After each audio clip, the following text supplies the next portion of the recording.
நீங்கள் சாப்பிடுவது எல்லாமே விஷம் என்று சொன்னால் நாங்கள் எதைதான் சாப்பிடுவது என்று கேட்கின்றார்கள்.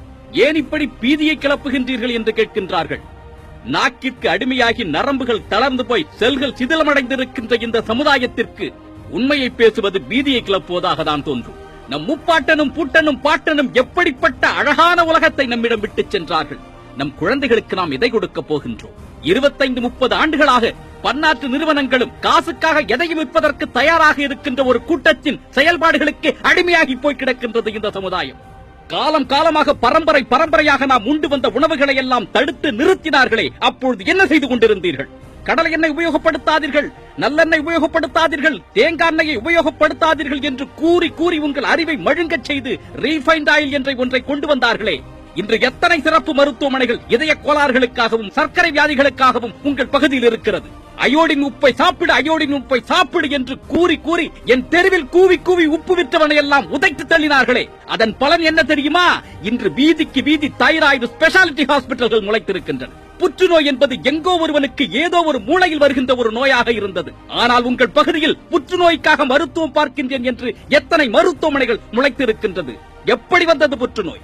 உடல் உழைப்பின்றி இருந்தால் ரத்த கொதிப்பு வரும், சர்க்கரை நோய் வரும் என்று கூறிக்கொண்டிருந்தீர்களே. 25 வயதில் ஓடி ஓடி உழைக்கக்கூடிய என் இளைஞன் நெஞ்சு வெடித்து இறந்து போகின்றானே, அதற்கு என்ன காரணத்தை கூறப் போகின்றீர்கள்? உலக நாடுகளில் தடை செய்யப்பட்ட பொருட்களும் தடை செய்யப்பட்ட தயாரிப்பு முறைகளும் இந்த தேசத்தில் பரவலாக இருக்கின்றதே, அதை பற்றி நீங்கள் யோசித்திருக்கின்றீர்களா? காலையில் எழுந்து பல் துவக்குவது தொடங்கி இரவு தூங்குவதற்கு முன்பு கொசுவிரட்டியை பயன்படுத்துவது வரை இன்று நாம் பயன்படுத்திக் கொண்டிருக்கும் அத்தனையும் விஷம்தான். நீங்கள் எந்த பொருளை வேண்டுமானாலும் பயன்படுத்துங்கள், ஆனால் அது எந்த மூலப்பொருளை கொண்டு தயாரிக்கப்பட்டிருக்கிறது, அதன் உள்ளீடுகள் எப்படிப்பட்டவை என்று ஆராய்ந்து அதன் பிறகு அதை பயன்படுத்துங்கள். வெள்ளை சர்க்கரையையும் மைதாவையும் முதலில் தூக்கி எறியுங்கள். பிளாஸ்டிக் கப்பிலோ பேப்பர் கப்பிலோ சூடான பானங்களை அருந்துவதை நிறுத்துங்கள். பேப்பர் கப்பின் உள்ளே ஒரு வேக்சின் தடவப்பட்டு இருக்கும். அந்த வேக்சின், அதாவது மெழுகை, உங்கள் வயிற்றால் சிரிக்க முடியாது, அது வயிற்றுக்குள்ளேயே தங்கிவிடும். ஒரு ஹோட்டலில் நெகிழி காகிதத்தில் உங்களுக்கு உணவளித்தால் அதை புறக்கணியுங்கள். நெகிழி காகிதத்தில் சாப்பிட மாட்டோம் என்று எழுந்து வாருங்கள். அடுத்த முறை நீங்கள் செல்லும் பொழுது அந்த கடைக்காரர் 10 இலையை வாங்கி வைப்பார். சூடான வடையில் எண்ணெயை பிழிகின்றேன் என்ற பெயரில் அதை செய்தித்தாளில் வைத்து அமுக்காதீர்கள். செய்தித்தாள் அச்சிடப்பட்டு இருக்கும் மை, அதாவது இங்க், ஒரு ரசாயன பொருள். அது வயிற்றுக்குள் சென்றால் என்ன ஆகும் என்று ஏன் நீங்கள் யோசிக்கவில்லை? முதலில் இவற்றையெல்லாம் நிறுத்துங்கள். இதையெல்லாம் செய்ய மாட்டேன் என்று முடிவெடுங்கள்.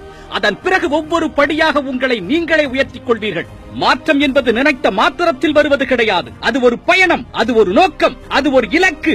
உங்கள் இலக்கை அடைவதற்கு, உங்கள் பயணத்தை தொடர்வதற்கு உங்கள் முதலடியை எடுத்து வையுங்கள். இத்தனை காலம் இருண்ட விழிகளை என்ற வரையில் திறந்து பார்த்து சுயத்தை இன்றே மீட்டெடுப்பதற்கு ஒவ்வொருவரும் உங்கள் முதலடியை எடுத்து வையுங்கள். அன்பு கொண்ட அறத்தமிழனாய் ஒன்றிணைந்திடுங்கள்.